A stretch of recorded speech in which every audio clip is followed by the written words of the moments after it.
The Gracious Hopes Live podcast once again is here to bring you the very best of all that is going on in the contemporary world in which we live. Gracious Hopes Live podcast is a contemporary platform that brings you all that has to do with all of the confrontation that is the morale of things that happen in the Christian's life every day. We use this platform to discuss social, cultural issues, and even political issues from the biblical perspective. My name is Alexander Red of the Gracious Hope Bible Fellowship, and always I'm here along with my co-host, Reverend Suah Deddeh. We know that there's a missing puzzle of Liberian justice system. The Liberian justice system has a missing puzzle. And what do I mean by that?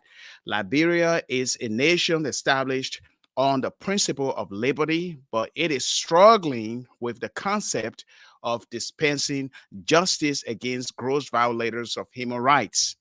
Recent and past unresolved mysterious deaths and delayed responses by governing authorities to avenge justice are undermining universal values such as trust, peace, and stability.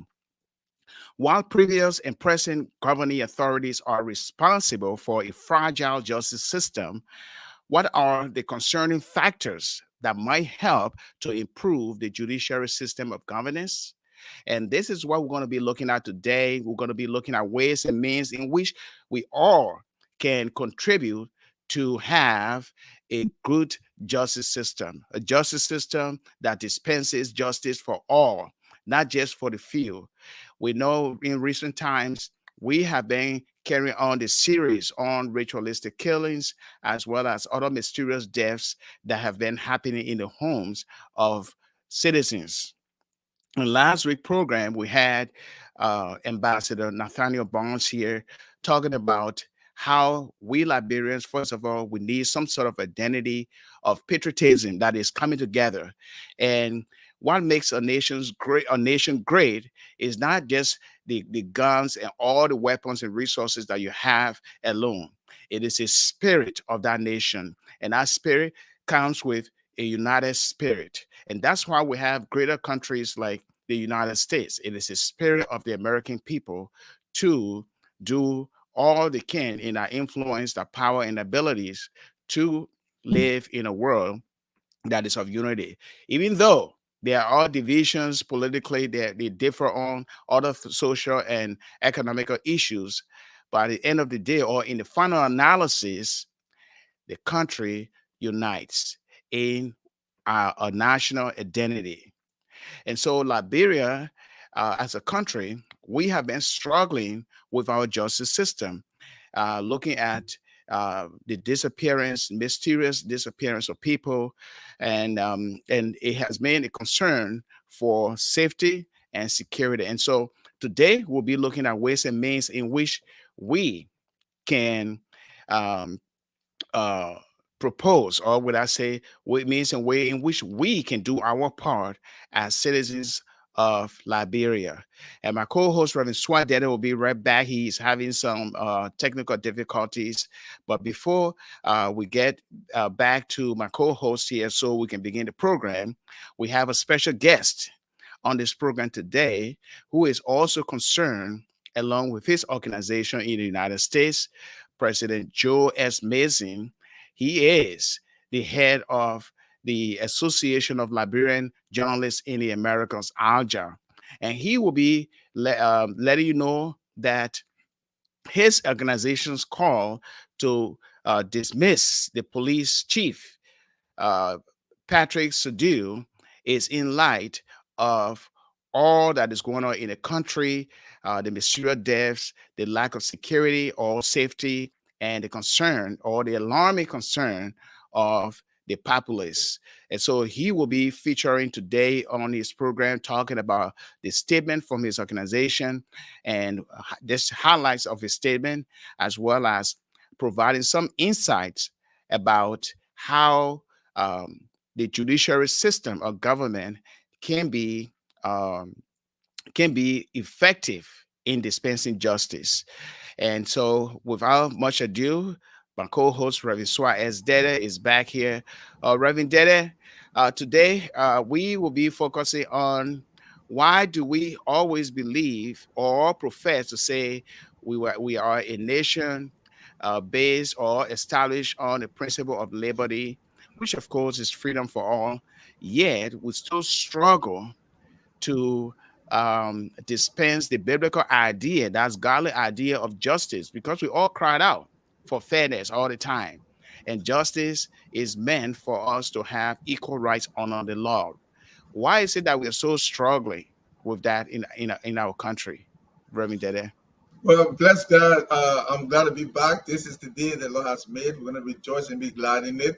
My internet is kind of facing in and out. I don't know why the signal looks strong from my end, but in any case, we're going to do God's business today. That the question is a soul session, and one reason why I think that situation suffices is because we pretend sincere love is somehow missing from our profession or confession of loving each other. Sometimes we say we love each other, but we don't love each other. Why? Because the things we do to one another, our inhumanity to one another, shows that we don't love each other. If we don't love one another, Alex, the next thing that will come will be injustice, will be hatred, will be bitterness, Mhm. will be malice, and all those vices that are accompanying injustice will suffice. So this is what we are. This is a perennial problem we have in our country, and we gotta face it. That's who we are. We have some people who are sincerely bent on doing what is right, and some people don't care. And they feel that they can do anything they want to do, and nothing would happen to them. And that's why we have the situation we have. But if the government and those who are in authority will put their feet in the ground and not only looking at others but themselves as well to Mhm. follow justice, to be fair to one another, then we will see where our country is going. But for now, we are, I mean, pretending. Most of us are pretending, brother. Most of us are pretending. Yes, pretending in a way. And we know to pretend is to do something that is opposite of genuineness, and that is of being authentic. And we don't need to pretend. We don't need to cover up. We don't need to say uh, the the order, say something about what is going on in another way. In what I'm trying to say is that we know that injustice exists in our country, and we are not just saying this government. Injustice has been pervading the Liberian political arena, as well as its social and cultural and economic settings for years. Or may I say, since the country was founded. So it's not just one government. That's why I mentioned in my intro that past and present governing authorities are responsible for the insecurity and the lack of transparency. So we're not just blaming one government; we're blaming all those that govern this country, Liberia. And as we look at the issue or the idea of justice, it reminds us about how fair we are to other people, how we treat other people, and it goes back to the whole biblical idea of love.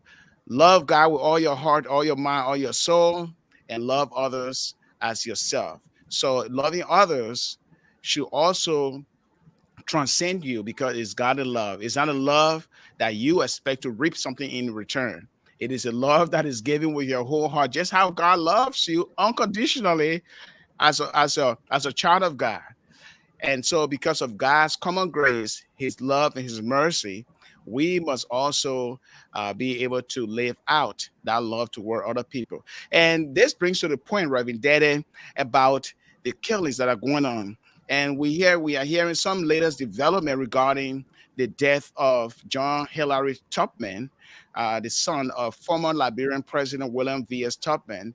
It's the latest development regarding the culprits, that is, those who perpetrated the murder, or maybe I heard, if I'm not mistaken, and I stand to be correct, an individual was arrested by the police or apprehended by the police as a suspect. Did you hear anything regarding that development? Well, the last one that I heard was when uh, the report said let me find out story quickly because it's important. We don't want to give any fake or wrong information that will be questioned. We we heard that there was a gentleman who was a culprit to the death of Hillary John Tuckman, and this person is being interrogated.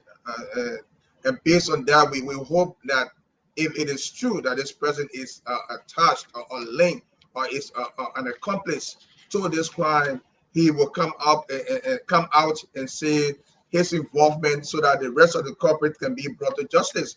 Because the thing is, when crimes happen and people are afraid, to come out to say what they saw, and that's why the police will need the public interest and the public participation in bringing culprits to justice. So if a culprit is arrested, or person of interest is arrested, and that person diverges on his or her participation or link other people to what happened, that gives the police the leeway to grab and bring into custody those others who participated in such crime.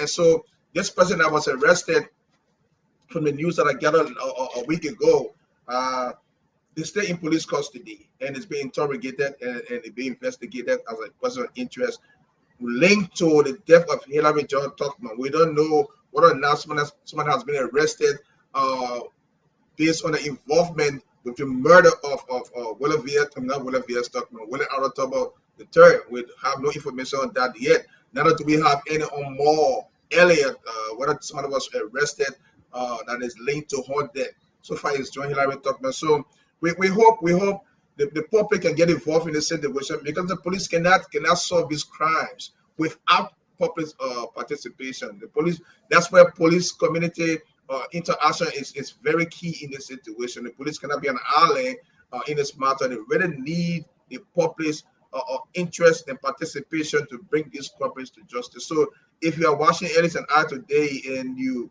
know something, let the police know. But Ellis, one thing that I think keeping people back from coming to the police is the police director's own statement threatening people who will say things or mention things that they cannot prove. And if that happens, they will come and arrest you. If that is the foundation the police wants to operate on, then people will not come out. People will be afraid to discuss this issue. And that's why after press conference and press statement was talking about, you threaten the people. And so the community police interaction will not suffice. And this is where we are.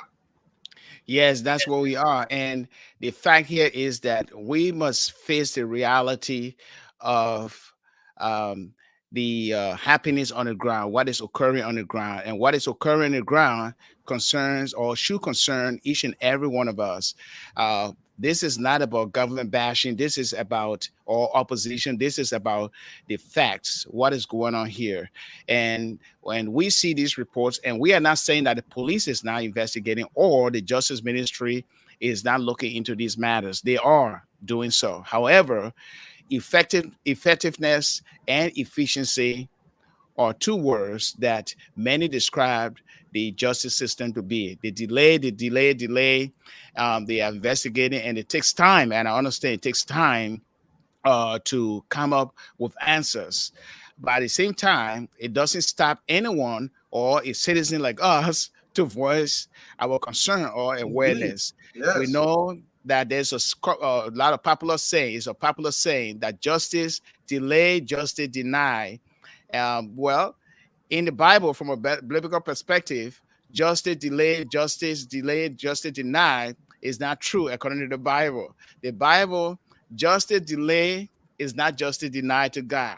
Remember, God said in the book of Romans that vengeance is mine. Do not pay evil for evil. Okay, God simply saying if someone acts wicked or violate your rights, leave it up to man. Because you know why? God knows us best. He knows how to get us at our most vulnerable time and place. And because if we take justice into our hand, guess what? We will end up killing that person. And that's where you see someone murdering someone's family, and that grudge is there. That vendetta uh, grows over time, and we see all of these mysterious killings going on. But we don't know the underlying motive of these deaths. However, we voice them out because if we look back in the Bible, Exodus chapter 20, verse 19, thou shalt not kill. That is a cardinal universal law given by God. And I believe that everyone in the world should abide or abiding. Everyone is abiding by such law because killing is taking away someone's life and taking away the sanctity of human life. It is against God's law, and that's why impel us to talk about this because from a biblical perspective and this platform which is used for that, we bring awareness of things that are going wrong and things that should be right.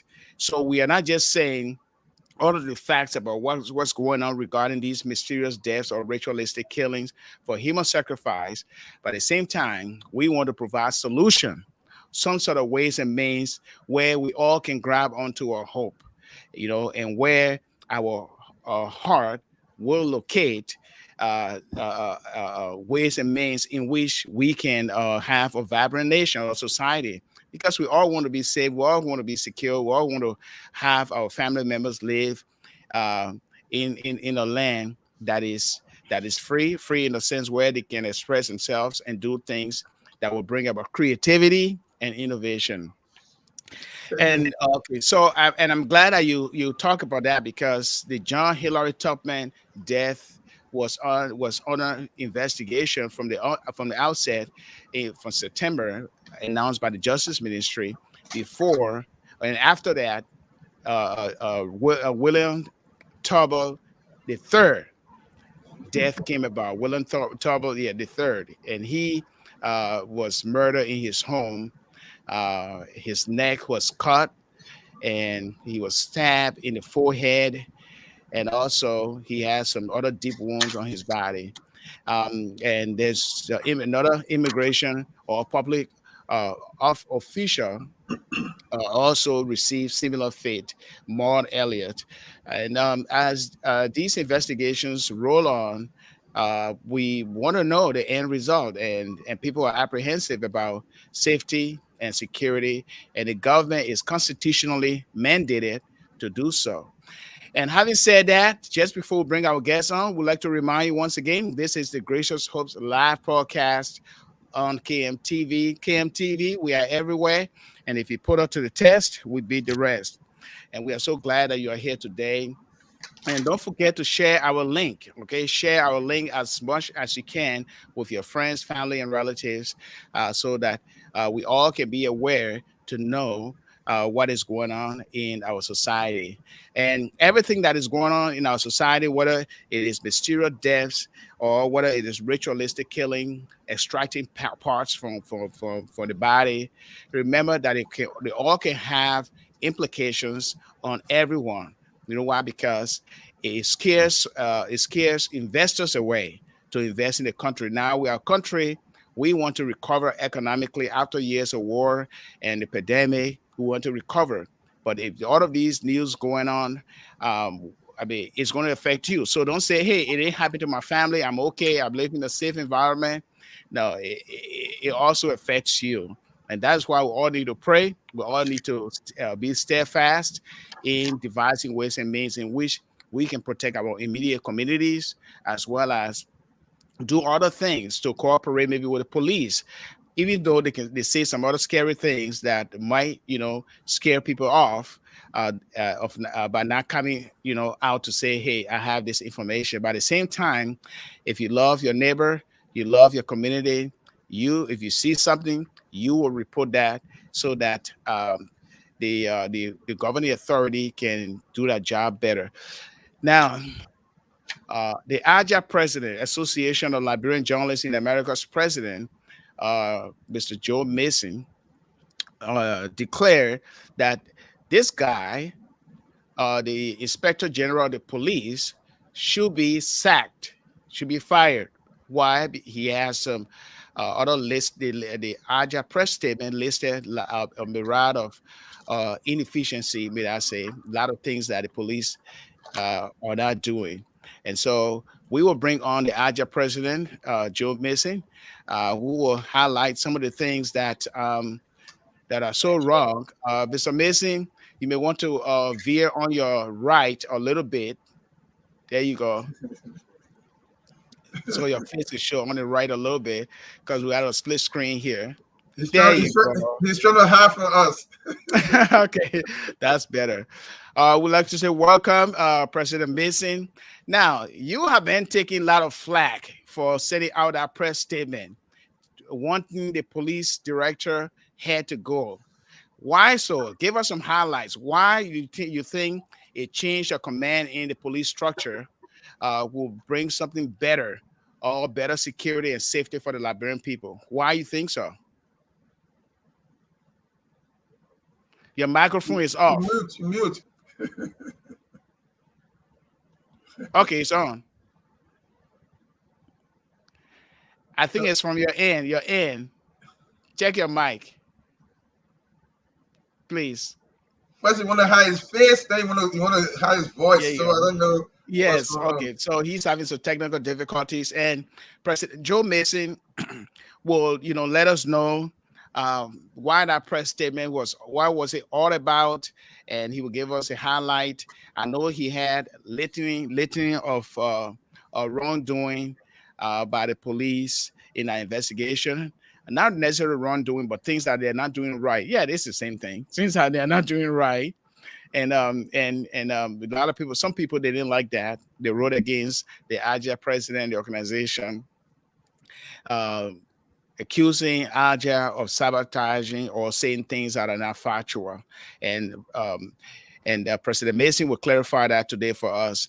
But all in all, Reverend Deddeh, this is where we are. We want for justice to take place, and justice is a demand from God. God wants us to learn justice and put justice into practice, because why? Justice is, how would I say, it is communicable.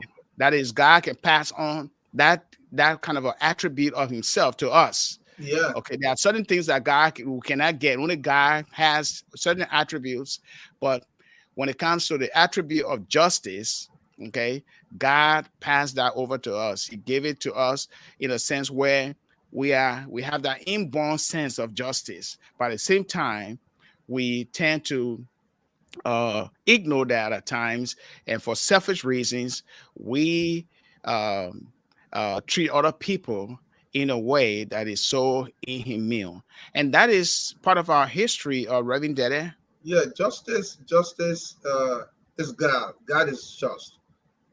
God created us in His image and likeness, and He breathed in all of us, and we became living souls. That tells you that God respects us. He loves us, and we are all equal in the sight of God. And that's what God's justice comes from. In fact, in Psalm 89, verse 14 tells us, the righteousness and justice are the foundation of your throne. Whose throne? God's throne. Steadfast love and faithfulness go before you.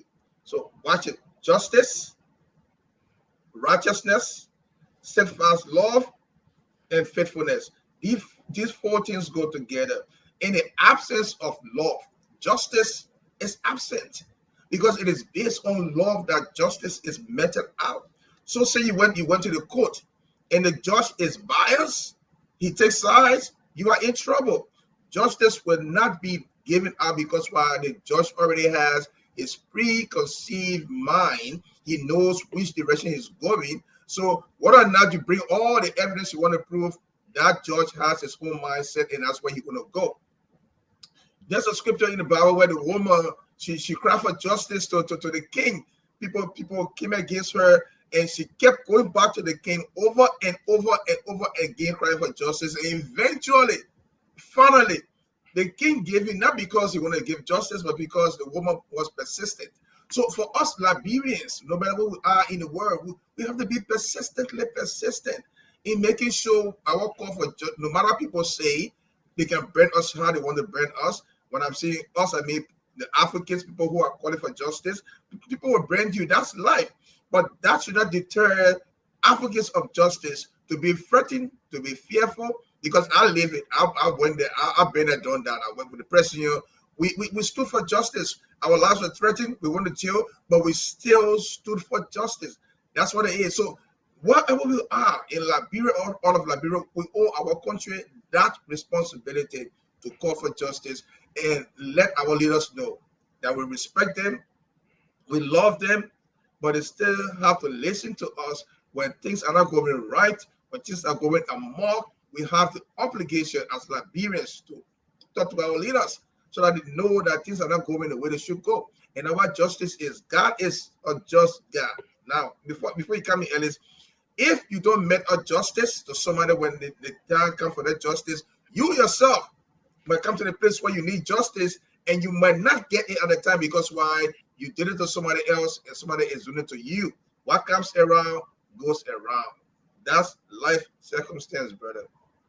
That's true. And let justice be done. Justice be done. The temple of justice, let justice be done to all. And there's a statue with the blindfolded individual. Justice is blinded. And like we said from the onset of the program or the program um, podcast, um, we have been struggling as a nation to treat one another fairly. And it's part of our instinct. But the bottom line is sin. Sin can cause us to be very vindictive toward other people. Sin can cause us not to be so loving. Sin can cause us to be selfish and be self-aggrandizing. And it is all about self-centeredness, me, myself, and I. It is all sin. And the opposite of those vices is what is love. And our love is the agape love, is the filial love, which is a brotherly love, the love that you can show to others in your strength, your power, and your own ability. But it might not be perfect without God's spirit behind it. We can show some other people in our society. We show love to communities and society, being nice and being kind and giving a lot of things to other people to help them make their life better. But at the same time, they are not perfect people, but again, the love that we're talking about is a love that can be seen through fairness and treating other people as you would want to be treated. So it is a pleasure once again to bring in ALJA president, the Association of Liberian Journalists president, uh, President Joe S. Mason. Now, you release a press statement, and in that press statement, you call on the police director, Patrick Sidil, to be dismissed from his post for ineffectiveness. And you had a whole litany of things listed that he has not been doing. Now, can you just go over just few of those things or some of those things that make this police director or inspector general ineffective in handling the security apparatus of our country? Let me first thank you, Dr. Ray. Thank you, Reverend Deddeh, for this very important discussion. And let me preface my response by saying that we at ALJA, when we considered a position to take, it is thoroughly vetted. We considered it very, very seriously, the discussion at the leadership level. So it is not done in isolation. So when we considered the security situation in the country, there were a number of things we considered. We considered the number of deaths in the country in proportion to the population. And we reached a conclusion that was very, very high. We also considered the proportion of clearance in terms of homicide, the number of homicides that have been solved in proportion to the number of deaths that were occurring. We came to the realization that it was significantly low. We also considered the fear and the trepidation that was occurring in the country as a consequence of these murders. Mind you, the country is on the verge of celebrating its bicentennial celebration in a matter of months, where we're going to be welcoming tons of strangers and tourists and business people to our country. In the midst of the ongoing fear, considering that we've had these murders now that keep piling up, and many of them are unresolved, and we consider that the guy who sits at the helm of the Liberian National Police the organization, the institution with the statutory responsibility to protect lives and property in the country is Inspector Patrick Sudu. Inspector Sudu is a public servant. Like every public servant, you're open to critique. When you're not performing at your optimum, citizens have a right, have a responsibility to call for some sort of change. And so we reached the conclusion that for this course to be reversed, because this death cannot be the norm, we cannot be having these deaths over time, and everybody keeps saying, well, nothing will come out of it, because that is the norm in Liberia now. When people die, the common refrain is that, well, nothing will happen. There's an ongoing investigation. After a few weeks, that investigation die. You hear absolutely nothing going forward. And so we said this has to change. And Inspector Sudu, nothing personal to the inspector. I don't know him personally. I believe he's someone who is a decent man who cares deeply about his country. But we believe that he is not performing at his optimum, and we call for a change in the top echelon of the Liberian National Police for the course to be reversed. And that was why we made the call we did. Yeah, but again, what is a guarantee that if the police chief is gone, the new police chief will do better? Any guarantee, or do you think it's going to make situation better? Dr. Red, like I said, in every position, here in the private sector, in the public sector, when you're not performing, the goal is not to keep you there. The goal is to find someone who we believe will do a better job. We don't know if that person will, but we cannot assume that that person will not and keep it there still the same, because we want to change the trajectory. And so we believe that for that to happen, there has to be a change in the leadership. Okay, so changing the leadership, you strongly believe will bring some sort of whole new dimension of security for the Liberian people. However, what about the justice ministry? Do you think the justice ministry is also responsible in this effort to keep the Liberian people safe? Certainly, the Justice Ministry or the police, the Justice Minister is technically the boss of the police director. But for now, we believe that the guy who is responsible, because Inspector Sudu is the head of the Liberian National Police. He is the guy who sits at the top.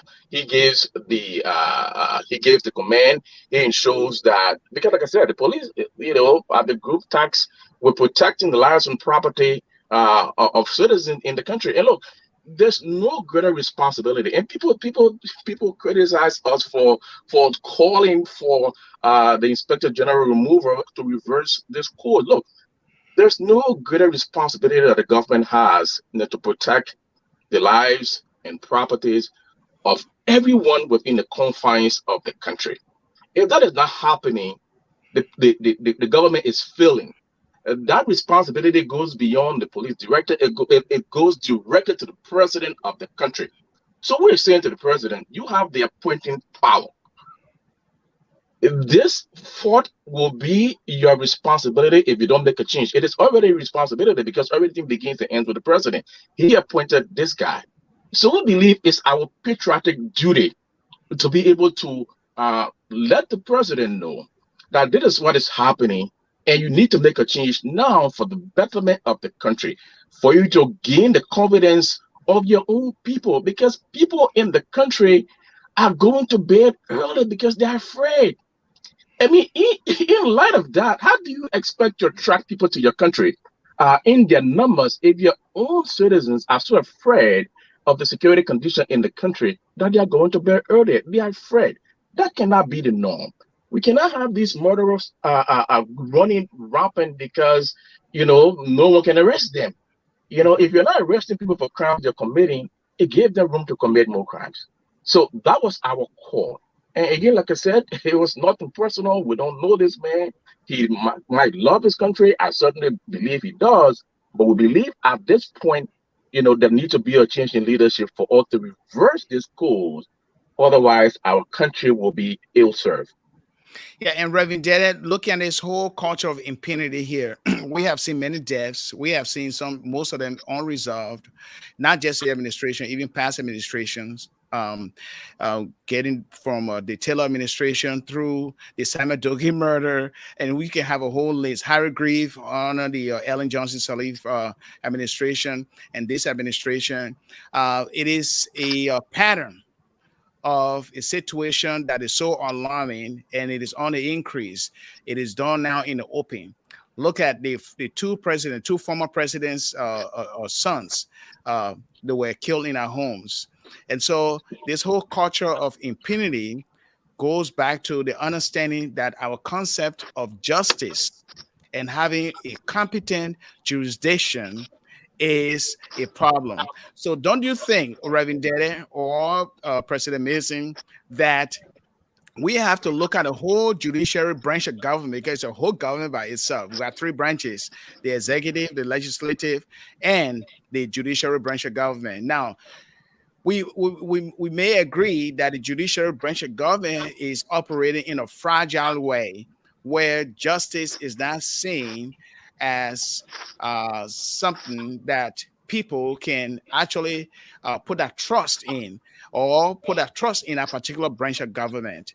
So what is your perspective looking at all that is going on here? Okay, whether these investigations will come to fruition with something better or not, we don't know. But looking at the pattern and looking at the judiciary branch of government, from your own experience and your own perspective, do you think that the entire judiciary branch should be reformed? Before I even come to that, I'd like to go back to Aja's statement, because the statement made a salient point that I think we might have missed. And I'll read it, and then I can pose follow up with the question with the president, and then we can discuss it within the purview of Ellison's question. And the statement states that Aja stressed that while Colonel Sedu is a political appointee, the office of the Inspector General needs to be apolitical, and professional, continuously working to maintain the integrity and independence of the Liberian Police or National Police. My question, Mr. President, and then we can discuss the whole Naya. Do you ever believe or think that a police director appointed by the president of Liberia can be apolitical in the midst of our political climate? Maybe not apolitical in their belief, but apolitical in the conduct of their professional responsibility. I mean, we all have our partisan belief, okay? But to the extent that you allow your partisan belief to begin to affect the way you do your job, that's something completely different. And the reason we made that statement was because the Inspector General, I think you all talked about it earlier, in the midst of these reports of ritualistic killings that were taking place around the country and bodies being found all over the place, made a statement on radio that these deaths were all fake. There were no substance to these report of ritualistic killings in the country, and he accused the opposition of masterminding these incidents to create a dark picture for the country and to make the government look bad. We felt that, and without providing any proof, if the police director has to make that kind of accusation, he has to have proof that those things are actually happening. And we said to ourselves, well, this is an opposition, the CPP, that at the moment is so dysfunctional that they cannot even agree on whether a framework document was framed and who did it. They're quibbling back and forth. I mean, the leaders themselves cannot even coexist right now. How can these people all of a sudden conceive this grand scheme of planting bodies in the street to make the government look bad? We felt that he needed to be and provide more proof. If he had those proof about opposition folks planting bodies in the street, and arrest those opposition folks, put them on trial, and find them guilty if they're guilty. But to make that kind of statement void any proof, we felt was not aligning with the responsibility he and the way he ought to discharge this responsibility as neutral as he should be. Again, I agree. We're all not neutral. We have our own political orientation, but I mean, just as the Chief Justice, no one, the Chief Justice, I mean, he goes and perhaps every election he votes. He votes his choice, as is his right to. But when he's conducting his responsibility as Chief Justice, he needs to be fair. Not only the Chief Justice, but all justices, the Supreme Court and justices, they need to be fair, they need to be balanced, they need to be independent, and that is what we expect of our police director. Certainly, certainly. And it's a very good question in terms of what the perception of the justice system in our country. And Ellis is not the only one who's asking this question. I've heard numerous discussions with Liberians who have asked the same question: should we overhaul the justice system? I mean, from the Supreme Court down to the lowest court in our country, should we overhaul the system? How can we overhaul the system? This is a good question. We may not, Ellis and I and you may not have the answer to that question, but take a close look at that question. If people begin to see their responsibilities as very serious, then if you take it very seriously, and if they know that they have a responsibility to the citizenry, to the public, to the people who will either support them or reject them, once they see the need to make sure those people are protected and peace and equality in the society, I believe they will step up to the plate. But if they don't see themselves as responsible and accountable to the people, then what we see now will continue, right? Because they don't feel they're obligated to the citizenry. They don't feel that they can be accountable to the citizenry. They feel that they can always come down on the citizenry when they question their authority and mistakes. Once that pattern keeps continuing, my brothers, the situation we have in our country will continue. That's my take on it. I don't know about you, Alex and Joe. No, I agree. Look, there's a pervasive lack of trust in the entire criminal justice system. There's a lack of trust. Whether it's in the courts, whether it's in our law enforcement, I mean, it cuts across every sector of the criminal justice system. Look, I think there was a survey by the I think it was the African Center for Strategic Study that was conducted among Liberians. I think it was for 2 years ago. It found that trust in the police was extremely low. Only 2% of Liberians, 2% of Liberians found out that the police were not corrupt. 2%. On the contrary, 44% believe that all the police are corrupt. Mind you, it goes beyond, just extorting money. I mean, people report police officers, engaged in all kinds of, criminal behavior. Yes, they extort money, if they want to do an investigation, and they say, oh, they got logistics. We got to pay them money to register complaint, to go to the crime scene. If they want to go to the crime scene, we got to pay them money. And I say this from experience. My cousin's wife was brutally murdered in 2018 in her home. On her birthday, her neck was almost severed from her head.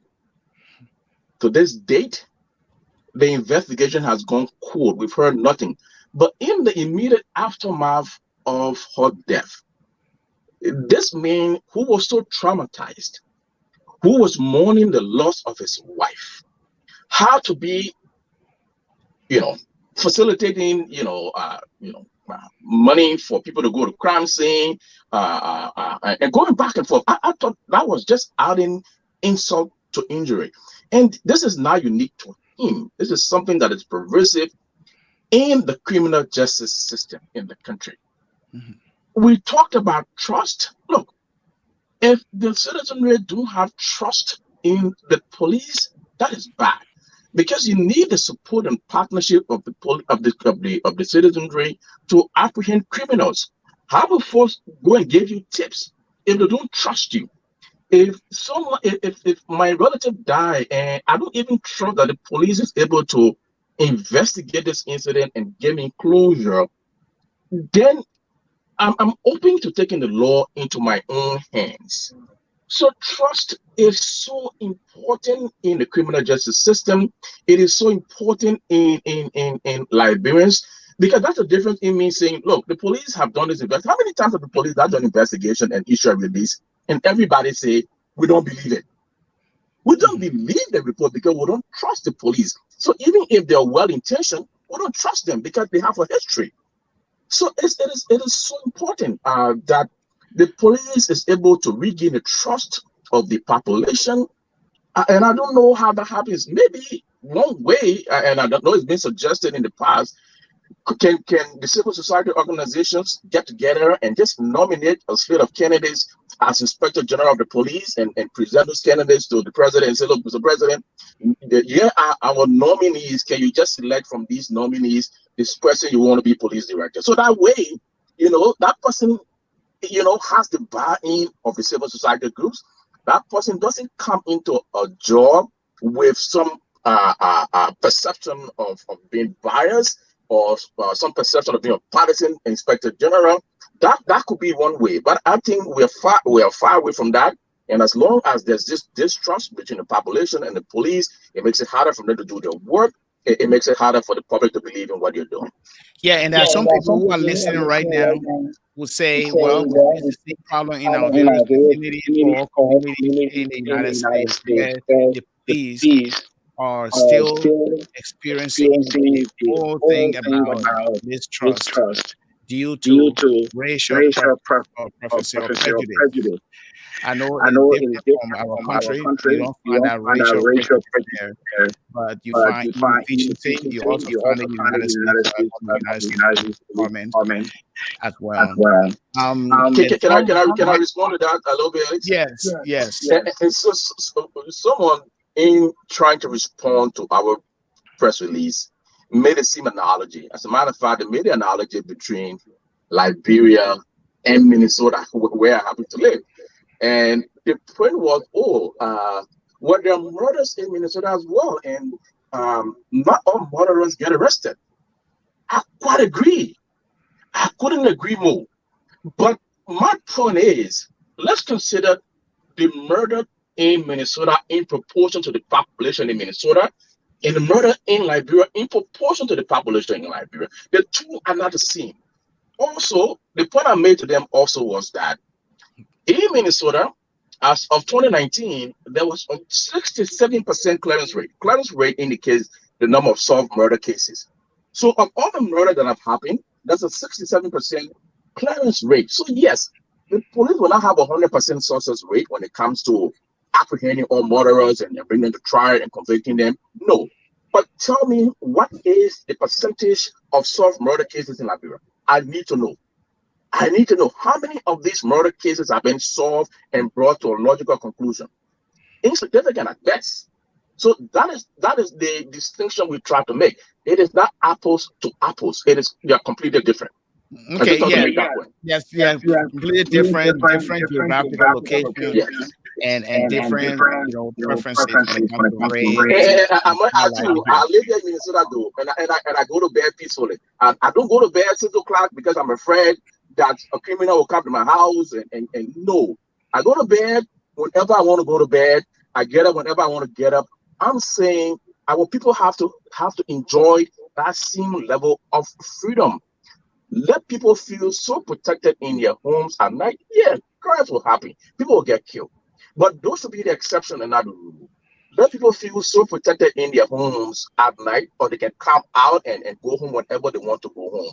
That should be the case in every society. Unfortunately, that is not the prevailing circumstance in our country right now. Yeah, yeah, Yeah, it is yeah, it is unfortunate, unfortunate, and and it is it our is hope our and hope and prayer prayer that that the the governing governing authorities authorities will will see the see the need need to to listen listen more more to the to the Liberian Liberian population population regarding these regarding these things. things. I'm not And I'm saying not saying they are they are working. I working. I believe they believe are they are paid. They might they not might have not the have the resources resources or all or the all best the best resources, resources, but I but I believe believe once they once do that do work that with work the with right the right spirit spirit and the right and the right mindset, mindset, there will there be will be some some results results that that Liberian Liberian people people can can reckon with. reckon with. Just Just lastly, here we lastly, don't here we have don't much have time. much In time two in two minutes, minutes. now you Now talk you about the talk about the problem. You problem. talk about Talk about everything that is everything that going is wrong. going wrong. Okay, Okay, you Alex, believe there's that a feedback. There's some feedback from you, Alex. There's some from whose feedback side? from you. There's some feedback. You got I double don't voice. see I don't know where background. it's coming from. When you talk, I'm hearing two voices as you talk. Check the system and see there's some feedback as you talk. I don't think it's from my end. I'm not I'm sure. not I'm sure. not I'm sure where not that sure where feedback is that coming is from. coming from. Is it from Is your it from your side, side, President President Layton? Layton? I don't know. I haven't Okay, achieved anything since okay. Well, his voice is clear. Mrs. voice is clear. Is when you're talking, when I'm talking, I still hear the feedback. Yeah, I don't know. Hello, can you Hello, hear can the you hear the feedback? feedback? Yeah, I can Yeah, stay there. I don't know. But anyway, let's go ahead. I'm hearing it. When you speak in that screen, that's where it comes from. I don't know. I'm Okay, checking I'm my not system. sure But anyway, go why. ahead. Go ahead, Alex. Go ahead. I'm Anyway, sorry.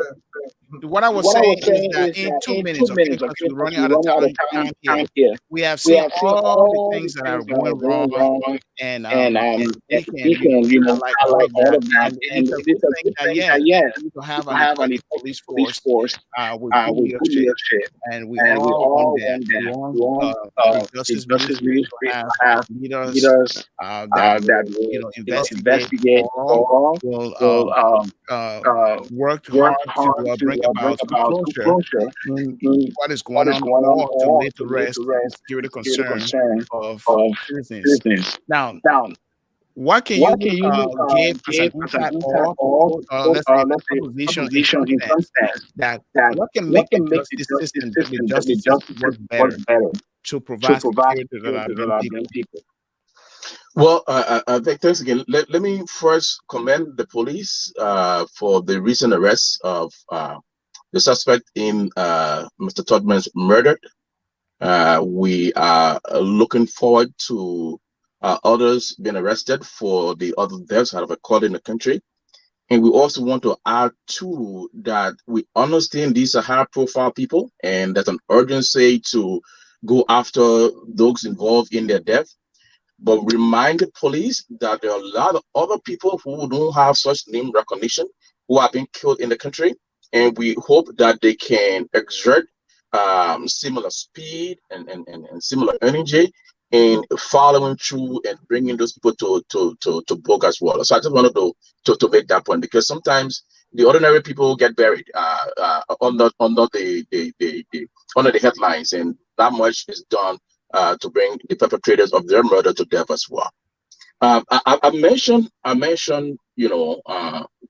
the engagement or the involvement of the civil society organizations. I think there need to be a partnership between the Liberian government, international organizations, and civil society organizations to build uh, uh, a trust in the system. All sides have to work together. Again, I can't emphasize enough how the public need to trust the security sector. They need to trust the criminal justice system. I should be able to go to the court and feel sure that it doesn't matter who I carry to court, whether it is a minister or a senator, that I will get fair and equal justice. I And don't just think that.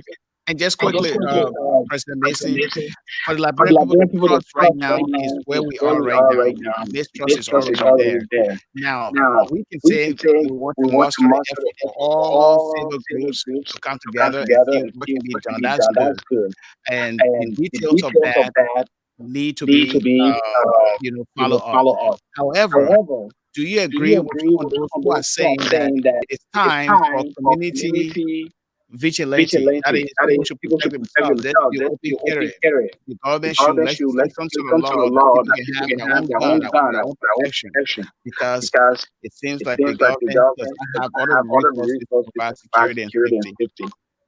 Do you agree? Do you Do you agree with agree with that? that? I don't. We've seen in our country what vigilante justice is. There's been occasions where people, someone can get here, roll, everybody run behind you, and you have no chance to defend yourself. Before you know it, everybody gathered around you and beat you to death. There's been a number of occasions where people have been killed just because someone shout, roll, yeah, or this person did this to me. Jungle justice, vigilante justice is not the right way to go. We need to respect the criminal justice system as established in our country. People have a right to a fair trial. Even the accused have a right to a fair trial because not everybody who is accused of a crime is guilty. So no, I don't agree at all I think we need to ensure that the police are more effective. The police has to have the logistical support, and I agree. They lack a lot of support. They are not paid well. They need to be paid well. And this call for the government to ensure that the economy is better. When the economy is better, there will be more logistics. The security sector will be paid better. There will be less incentive for criminals to go out there and rob people because they got nothing to live off. So all those things need to be in place. And so I completely disagree with vigilante justice. I think there's a partnership. The police is trying to engage the community in such a partnership. I think the previous police bosses did that. Inspector Sudo should do that if it's not, and that's the way they should go. No, I completely disagree. Okay, Okay, well, well, this is this how we'll is wrap how we'll it wrap up. it up. We'd like to We'd like thank you to so thank you much so much for being for part of being our part of our broadcast, our broadcast podcast podcast today. today. We appreciate your Appreciate your presence, and presence you and you highlight a number highlight of a number things of that things I that I believe that believe that we all we can all can recently recently look at look at and and see how see we how can we can fill in our fill in our missing missing puzzle puzzle of our of our justice system. justice system. Thank you so Thank you much, so much, Brother Dr. Basin. Basin. Thank you for the invitation. Thank you, gentlemen. Thank you so much. Thank you Thank you, for Thank you Dr. for coming. Red. coming. And this is how we end our broadcast for today, Gracious Hopes podcast. And we'll be back here next week, Saturday, the same time, 3 p.m. Central Time, 4 p.m. Eastern Time, and 9 p.m. GMT. Reverend Deddeh, and a Well, final word. yeah, we want to Word. bless God for today. I hope we can close up with prayer. I mean, committing all these things into the hands of God. You're right. From the onset, we have to have the heart of God. Not all of us will have, but if we strive towards that, God's Spirit will lead us in the right direction so that we begin to love one another. Because that's why the two commandments are love God with everything you have and love your neighbor as yourself. When once these two commandments are together, all of what we're talking about today will be non-existent. But it's in the absence of these two adherence to these two commands that we have a situation that are prevailing in our country today. We just want to make sure that we respect, and I agree with Mason. We should be careful with vigilante groups. During the war, right after the Civil War, we had community watch teams, and they took care of the community. But when you describe them as vigilante, that description, it could mean well, but the exercise of that can create problem in the community. Except people really see and know the reason why they have those groups. So again, I want to thank God for our discussion, and we pray, Alex, that God will rather visit our leaders and lead those who are in authority to make the right decisions and go the right path, so that people who are under the protection will feel safe. And Joe declared again, in Minnesota, he goes home when he wants to go home. But people are go home 6 o'clock in the evening because they are fearful of what's happening. And after press statement was clear, they stated in the statement that they acknowledged that not all crimes are solved. And we don't think other crimes in Liberia will be solved, but when the police are saying, are working towards resolving these crimes, then people's safety will be lifted up, and they will begin to take the police very seriously. So that's just what it is, brother. We love our country, but we cannot speak out when things not going the way they're supposed to go. Exactly, and we are hoping that this platform will always create the awareness, so that we all can know where we are as a country. And we will be closing here, but just before we close here, in the book of First Timothy chapter 2, starting with verse 1. But before then, verse 2 starts with verse 1. It said, "Therefore," so that is a conclusion before the previous chapter 1, verse 18, verse 19 and 20. And Paul enumerates the suffering that he went through, and he was exhorting this, or encouraging Timothy, the young pastor, to have faith and a good conscience, which some having rejected concerning the faith. So in the midst of our chaos or trials and tribulation in our country, as believers in Christ, we must always have good conscience toward all people. Look at verse 1 in chapter 2 of First Timothy. "Therefore, I exhort," which means I encourage, first of all, that all supplications, which means praying to God on your knee and begging God, so that's supplication, prayers, intersections, that is to intercede for other people, and giving of thanks be made for who? For all men, for kings. In our days will be for presidents, okay? For all kings and all who are in authority, that we may lead a quiet and peaceable life in all godliness and reverence. So, therefore, we are to pray for all those who are in authority, the president of our country, the executive branch, the entire legislative branch, as well as the judiciary, which, of course, we focus our attention on today. We know that they are human beings, that they are charged with the constitutional mandate to protect the Liberian people and do everything in their power. They cannot be everywhere at the same time because they are not omniscient or omnipresent like God. We all have limitations, but it's our prayer that they will do their best, that the Lord will give them the wisdom to carry on. We love our country, and we hope that the principle of liberty, justice for all, will reign in our land. And this is how we end our program here today. And President Joe Mason was our special guest. Reverend Suah Deddeh will be back here. And in fact, tomorrow, Sunday, I will be back here in the afternoon around 3 p.m. Central Time. And you will also be here at 5 p.m. Eastern Time Interesting with your time. Bible study. And you can check out Reverend Suah Deddeh's new page on Facebook, Grace Sufficient Ministry. Search for that in the Yeah. engine and follow and like. And of course, you'll We're be still blessed we're with. still working on it though. We're still Yes, trying we're to still improve it working on still. it. We are still working on it. Thank you so much. And hey, may you all have a blessed weekend. Thank you for all the comments. And from our end, we'd like to say, hey, may you be blessed. Have a great weekend.